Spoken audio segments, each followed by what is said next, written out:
Hi, my name's Kelly. I'm a psychologist and CBT therapist, and today I want to talk about trauma and the brain. So, we're going to be looking at what trauma is. We're going to be thinking about the big T's and the little T's. We're going to be thinking about what impact does trauma actually have on our brain, and also considering PTSD and traumatic brain injury. So, I've got some slides I want to share to go along with this.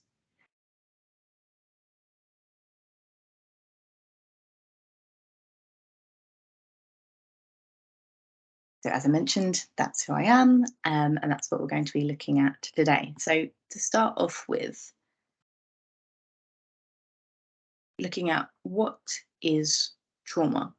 So, really, trauma can be anything that causes some sort of psychological stress response in our body. And this can be as an adult or a child. So, when we're thinking about the physiologic stress, that is to do with our bodily reaction. And we know that some trauma is unavoidable, unfortunately. So there are things that we can't really predict, such as potentially natural disasters or witnessing violence, whether that is with our parents or our caregivers or with peers or just as we're in the world.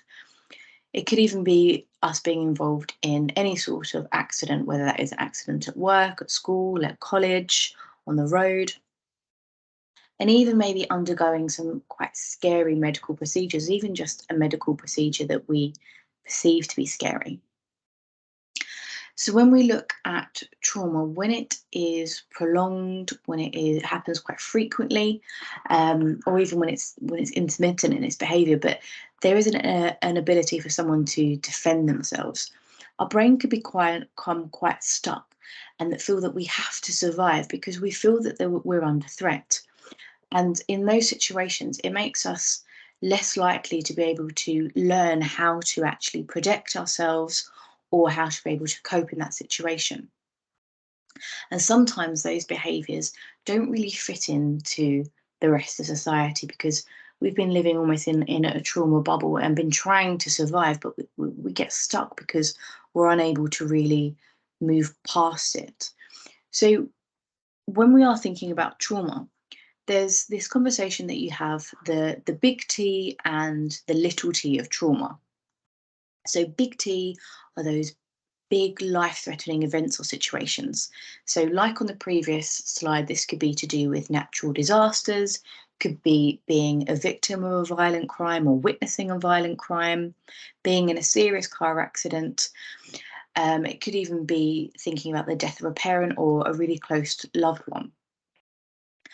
And even if we think about chronic or repeated ongoing trauma, such as potentially abuse, that can also qualify as that big T. However, what we also know now is there's things such as the little t's. So these are events that maybe don't always include violence or disasters, but they do create some distress for individuals, whether it is for young adults or any adult. Some examples can be a breakup of a relationship, a death of a pet, or losing a job, potentially bullying, or even being rejected from a friendship group. So, as you can imagine, with those sorts of events, although they don't actually threaten your physical safety, that, as we know, can create that stuck phase for people, they can still produce the same traumatic responses in the brain and in someone's behaviour with the for the big T and the little t. And there is more and more evidence that is now coming out that shows that repeated, quite consistent exposure to those little t's can even be more harmful emotionally than exposure to one big T traumatic event. And again, obviously, the research here is continually ongoing. So you could have those big T or little t traumas, but then what does it actually do to the brain? So within our brain, we have the limbic system, which is kind of the whole part of your brain. You've got the sympathetic nervous system. You've got the cortex, hippocampus, and amygdala. So these are the four primary parts of the brain that are impacted with the trauma. So your limbic system, that's part of that fight, flight, freeze, or fawn response, as we now know. So that is what controls whether we freeze, if we get stuck, as we was talking about, whether we try and fight against that trauma, whether we kind of fawn, or whether we just, with flight, so we try to leave that traumatic event as soon as we can. And then when this has happened, so the limbic system is activated and it's kind of saying like something's going on, the amygdala then release all of this stress chemicals and hormones that they kind of ride into your body, and they activate the the sympathetic nervous system. So within that, that's kind of the amygdala is releasing those hormones and those chemicals to say something is happening now, we're at threat or something scary is happening. So when the amygdala does that, the sympathetic nervous system is activated, and the sympathetic nervous system is part of the central nervous system that we all have. And within that, you've got the parasympathetic, which is the one you want to stimulate, that kind of calms you down, relaxes you, and makes you feel safe. With a sympathetic nervous system, when that gets fired up, that links in with the limbic system and getting us ready to fight or flight, and kind of really getting us geared up to try and protect ourselves in some way. So that is what's activating with the amygdala, is firing through all these chemicals and hormones. But then you've got the cortex, so that's to do with your thoughts, with your emotions, with your memory, with language, being able to reason. But when the limbic system gets activated, so you've got all those hormones, all the chemicals flying around your body, the sympathetic nervous system is saying there's something stressful going on here. Then the limbic system is activated, and when that happens, it's a lot more difficult for us to access that thinking part of our brain. So the bit that we can actually make sense of what's going on. It's almost like it goes offline. So when we're in that traumatic event, we're stuck in that reactive, almost like survival place. And we can only really come out of that when we calm down, when the parasympathetic nervous system has been activated and the cortex, our thinking, we can come online, we can think quite rationally. But as mentioned, with those repeated little T's, or even with repeated big T's or a massive big T, sometimes we get stuck in that survival and reactive space, and we're unable to stimulate the parasympathetic nervous system. So we get stuck in this really hypervigilant phase where it's really, really difficult to see, I suppose, the light at the end of the tunnel, or see ourselves outside of trauma. And when we're thinking about that, that's also when PTSD comes in. So PTSD is the shortened version of post-traumatic stress disorder. So when you've got all of that going on in your brain, that you've gone through a traumatic event, and PTSD is caused by such stressful, frightening, or distressing events and those traumatic events. But what happens is that when we develop PTSD, that we're stuck in that state, as I mentioned, with your brain. And that's why sometimes we can experience nightmares, we can have flashbacks, we can feel quite isolated because it's quite scary and we don't really know what's going on. But that can lead us to be quite irritable, to become frustrated with others, or even feeling quite guilty. So really quite strong emotions. And as you can imagine, if you've got all of that going on, it can be really difficult to actually sleep or concentrate on just day-to-day life. And that can then cause that severe and significant impact on the way that they're able to live their life. And when that happens, as I mentioned, your brain's kind of stuck in that phase. But sometimes we can heal from the trauma by ourselves. We can process that. So we're able to stimulate the parasympathetic nervous system. We're able to feel safe and get out of that reactive and kind of ready to fight or ready to flight phase. But sometimes it's really difficult to heal that. And that is when we develop PTSD. So we're going to go through the symptoms on the next couple of slides. But PTSD, the symptoms need to be persistent for longer than a month after the initial event. And they need to last for longer than a month. So what that means is, as I said, sometimes people can heal by themselves. But if those symptoms after a month, then they continue to be there for a month, then it may be worth thinking about a diagnosis.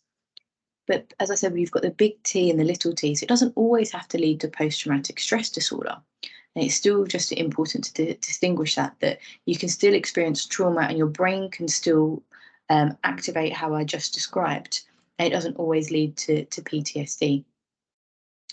But also bearing in mind that sometimes with PTSD, it can take sometimes months or even years for those symptoms to come out. So if we're thinking about the symptoms, when we're thinking about the diagnostic criteria, there are a range of criteria that someone needs to meet to actually meet the diagnosis of PTSD. So with the first criteria is a stressor. So with this, you need to actually have one of these is required. So this could be being exposed to death, threatened death, actual or threatened serious violence, or actual or threatened sexual violence. And this can be whether it is you directly experience that, you witness it, even learning that someone close to you has been exposed to that trauma, or even indirect exposure. And this can happen sometimes with professionals, so people that are potentially paramedics, or even therapists and psychologists, or people that work with someone through their trauma. They can sometimes develop the trauma just from that indirect exposure. So for that criteria, there needs to be one of those elements need to be present. Then again, for another element, just for one to be present, is the intrusive symptoms. So this is the idea that when someone goes through that traumatic event, as outlined, that stressor, that there is persistently re-experienced. So this could be that someone experienced memories, but obviously not really wanting to remember it and kind of really being quite upsetting. It can be to do with nightmares. It can be the kind of being unable to sleep throughout the night without being woken up by the nightmares, or maybe sometimes not even being woken up, but having those nightmares. And as we mentioned on the previous slide, that's what can make it quite difficult for someone to be able to sleep properly. Or it could be flashbacks. So what we mean by flashbacks are those intrusive memories. So they can be triggered by certain things, or they can just flash back. So an image of the event, or it could be the sound of the event, it could be any of the sensory experience within the event, and it to become quite sudden, without warning, and that is what a flashback is. And then really having that quite severe emotional distress, so being really emotional and finding it difficult to manage our emotions after being reminded of that trauma, whether that is through the flashbacks, the nightmares, or the memories popping back in. And having that physical reaction, so thinking about the brain, thinking about that sympathetic nervous system, that fight, flight, or freeze response. So having that physical reaction back to it as well. And remember, it's just one of those that needs to be required when we're thinking about it. And although we're thinking about the diagnosis, but being aware that people could experience a range of these areas, and it's really important when we are working with someone with trauma to explore all of these different areas. Then we have criteria C, which is avoidance. So again, just one required, but not to discount it, because there could be definitely things that people could experience, as I said, that wouldn't lead to trauma. So this is avoidance of any sort of trauma-related stimulus after the event. So this could be trying to avoid thoughts or feelings about it, so maybe not really wanting to talk about it or think about it, trying to just to avoid it all in general. Or any sort of external reminder. So it could be avoiding going to a certain place, avoiding being around certain people, certain sounds, certain smells even. Any sort of avoidance for anything that is going to remind them of that event.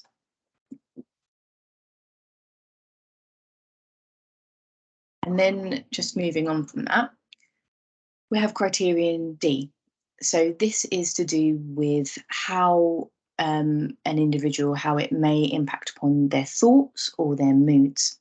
And this is 2 required from here. And this could be that negative thoughts or feelings that started or have worsened following the trauma. And this can lead it to become sometimes quite difficult to actually remember some of the key features of the trauma, that can make it difficult to actually remember maybe the sequence of events that happened, being able to recall some of the features of the actual trauma that could be actually like blocks in their memory. Being thinking quite negatively of themselves or the world in general, thinking that just because this happened to me, the world is a really unsafe or dangerous place, or maybe even making assumptions about themselves. It could be really blaming another person or themselves for actually for causing that trauma, but kind of a real exaggerated blame. It could just be really struggling with low emotions, so finding it really difficult to manage your own emotions, or being not as interested in things that you really used to like before the trauma. So maybe not enjoying watching sport like you used to. And because there is that decreased interest, it can feel quite isolating. You don't really know what's going on. You don't know how to express it to someone. So it can lead you to feel quite lonely in your experience. And then all of that's going on, and it can even be really difficult to actually, when something good happens, but you can't really experience those good emotions like you used to. So, as I said, remember that only 2 of these are required, but some people can still experience a lot of these following those big T or little T's. Doesn't always need to be PTSD, but we're just thinking of the different areas here. Criterion E is to do with your arousal or your reactivity. So this, again, thinking about that it started or it worsened after the trauma. This can be presented by irritability or aggressions, being quite frustrated with yourself or others, engaging or maybe risky or destructive behaviours and thinking like, well, something bad's happened to me, what does it matter if it happens again? Or kind of not really being able to understand the sense of threat anymore because your brain's kind of in this activated state. And because your brain is really activated, that your amygdala is constantly looking for threat, and so you're quite hypervigilant. And when we're hypervigilant and we're looking around for threat, we can be quite on guard. But then that can lead us to be quite jumpy to different reactions, and maybe to things that we wouldn't have been before. And then again, finding it difficult to actually concentrate on sleep. So all of those areas can obviously be present for someone. Then, as I mentioned, that the symptoms need to last for more than a month, and they need to have that great distress or that real difficulty in living your day-to-day life. So there's that functional impairment, whether it is with friends, with family, in work. And when we're thinking about PTSD, that the symptoms aren't due to any sort of medication, substance use, or any other illness. Some of the other specifications to really be aware of is people can dissociate. And they can dissociate when we're thinking of in 2 different areas following trauma. So the depersonalization. So that is when you experience kind of being outside and kind of looking into being almost like it's a dream where it's not really happening to you. So almost kind of detaching yourself from that. Or it can be to do with derealization. So really experiencing something that things aren't really real, or it doesn't really feel like life is actually happening. So it's unreal in that respect. And then the delayed specification, that sometimes, though all of those diagnostic criteria, they're not met until at least 6 months after the trauma. So that could be because maybe it's a complex trauma because it's ongoing, or it could be that sometimes just things have prevented the symptomology, the symptoms from actually presenting themselves. So they're all the different areas to consider when we're thinking of PTSD. But as I said, I really stress that it's really important that those symptoms can be really important when we are just exploring trauma itself. So I just want to go back to the brain. So thinking about how the brain makes sense of this.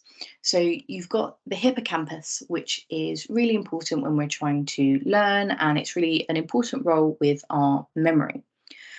But the hippocampus is in charge of processing trauma memories.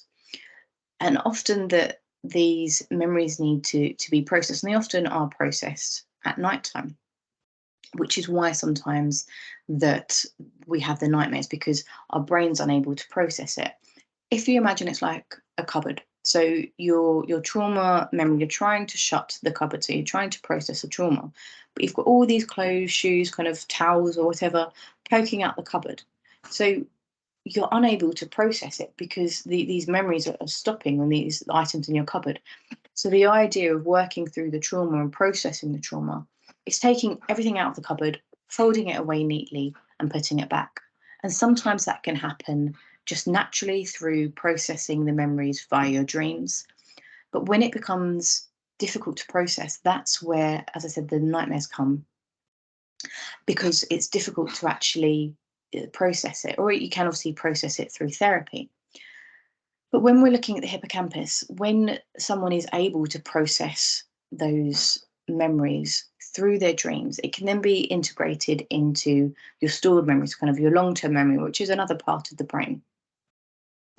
However, if someone has experienced high stress levels over a period of time, um, or just kind of a really stressful event, the hippocampus can actually shrink or underdevelop, which kind of leads to it not being able to function how it would like to.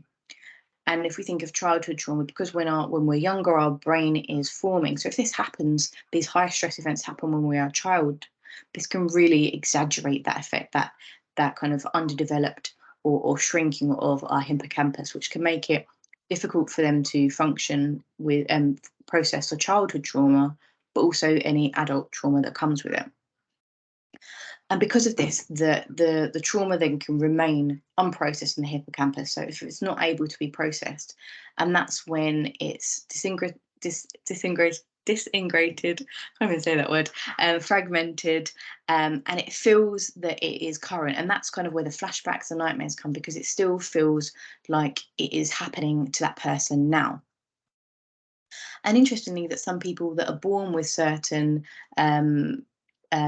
brain elements of the brain that haven't been developed, this could make, if it is led them to develop a smaller hippocampus, it can make someone more likely to develop PTSD. Not always, but just more likely. So just to remember that the hippocampus is the part of the brain that helps to process the trauma memories. And if you're unable to process it naturally, that's when it becomes unprocessed and fragmented, and that leads to the flashbacks and the nightmares and those really intrusive memories. Then alongside that, we've got the amygdala. So this is the part of the brain, I said, that's always scanning for threat. You know, sometimes when you wake up at night and you jump, that can be because of your brain temperature has lessened, but also because your amygdala is constantly scanning. So if it hears something or feels something, it wants to wake you up because it's trying to say, oh, something's going on. But it could just be your amygdala is perceiving something's going on when something isn't actually going on when you're asleep.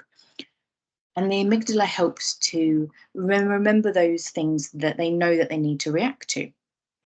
So it helps to store those memories, particularly those ones that are quite emotionally charged or it's charged with those physical sensations. But it also stores the hormones and the chemicals that can be released, as I said earlier on, with that fight or flight response. And in PTSD or in trauma, the amygdala becomes overreactive. So it's constantly scanning for threat. And that can make it actually change. There's been research to show that it can actually grow in size because it's constantly scanning, it's constantly trying to protect you. And that releases higher levels of stress hormones, which then kind of leads the sympathetic nervous system to constantly be on guard, like something's happening. Even if you are in a less stressful situation, because the amygdala is thinking that you are, or perceiving that you are because of what's going on up there, it can make it really difficult for you to see a situation for how it actually is. Then you've got the prefrontal cortex. So this is the part of the brain that helps us to really be able to assess threats, to be able to help to manage our emotions. So it's part of the cortex, but it's just that frontal part. But it's the part where we can actually engage in rational thinking. And we know that when we are going through a traumatic event, that it's really difficult to think rationally because you've got all these other areas of your brain's online firing up, saying we're in danger, saying we're in threat. So it's really, really difficult for us to be able to work through that because we can't think rationally. And sometimes that when we go through traumatic trauma in our childhood, that we are unable to fully develop the prefrontal cortex, which then can lead us to find it difficult to assess threat or be able to think rationally or be able to manage or control our emotions or just our impulses in general. But also when we are in a traumatic situation, that prefrontal cortex goes offline because our brain's trying to deal with everything else. So that's why it can make it kind of really difficult to be able to work through things. Then finally, just think about traumatic brain injury. So traumatic brain injury can be obviously a result of a trauma. So you may have an injury to your brain, which can impact in all these different areas. But sometimes it can happen through medical difficulties or following operations, or even like a fall. So it doesn't always have to lead from an accident. But just to be aware that with traumatic brain injury, that it can impact on your physical, behavioural, and all your kind of the cognitive areas of your brain also. So I hope you found that helpful. Here are some of the references that I used to gather information for this. Please check them out. And if you do have any questions, then please pop them in the comments. I have got a lot of other videos and about psychological skills, psychological knowledge. So please check out my other videos and hope you found this helpful. Thank you very much for watching.